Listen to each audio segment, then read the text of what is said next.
सुरुवातीलाच बातमी आहे राज ठाकरे यांच्या विधानाची। मतचोरीच्या आरोपांची चौकशी करा, गेल्या 10 ते 12 वर्षांचा खेळ उघड होईल असं राज ठाकरे यांनी म्हटलंय। मतचोरीच्या वादात राज ठाकरेंनी सुद्धा उडी घेतली आहे। मनसेची मतं चोरली गेली असं सुद्धा राज ठाकरे यांनी म्हटलंय। मनसे अध्यक्ष राज ठाकरे यांनी मतचोरीचा मुद्दा उपस्थित केलाय। पुण्यातील पदाधिकाऱ्यांच्या बैठकीत बोलताना त्यांनी मनसेची मतं चोरली जात असल्याचा दावा केलाय। या मतचोरीच्या आरोपांची चौकशी झाली पाहिजे अशी मागणी त्यांनी केली। चौकशी झाल्यास 10 ते 12 वर्षांचा खेळ उघड होईल असंही राज ठाकरे यांनी म्हटलंय।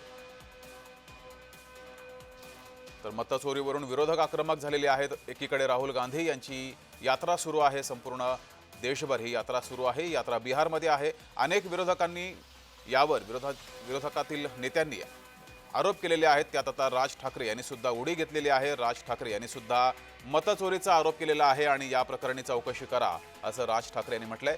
तर गेल्या 10 ते 12 वर्षांचा खेळ यामुळे उघड होईल असंही म्हटलंय। तर मनसेची मतं चोरली गेली आहेत असाही आरोप केलाय।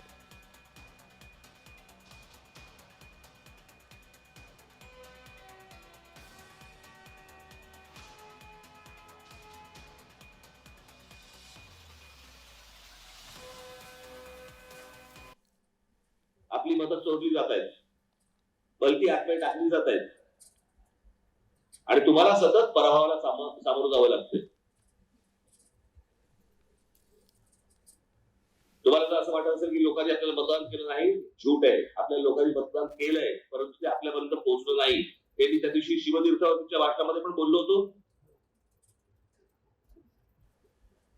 आणि ह्या मतांची ही सगळी चोरी करत करत करत आजपर्यंत हे सगळे सत्तेवरती आहेत। तुम्ही मला सांगा, आता त्या विधानसभेच्या निवडणुका झाल्या, भाजप किती 132 बरोबर, शिंदे किती 56 आणि अजित पवार किती 48 ना, किती 42 बरोबर। टोटल किती झाली त्याची सगळ्याची मिळून? किती झाली? 232च्या आसपास बरोबर। एवढं समजा संपूर्ण बहुमत मिळून संपूर्ण महाराष्ट्रामध्ये सन्नाटा होता,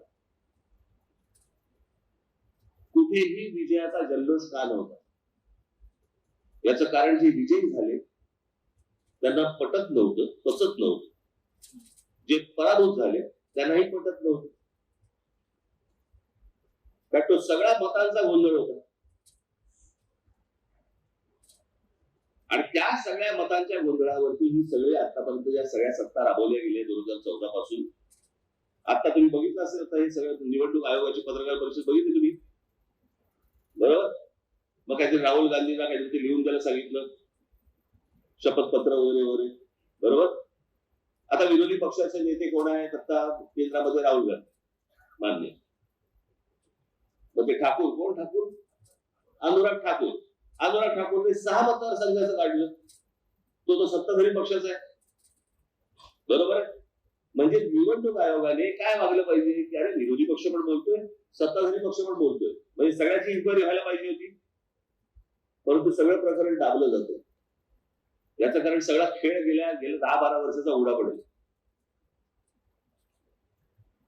आणि याला जर निवडणुकीमध्ये तुम्हाला उघडं पाडायचं असेल, जर समजा तुम्हाला निवडून यायचं असेल, तर तुम्हाला प्रत्येकाला मतदार यादीवरती काम केल्याखेरीज तुम्हाला गत्यंतर नाही, तोपर्यंत विजय हातामध्ये येणार नाही।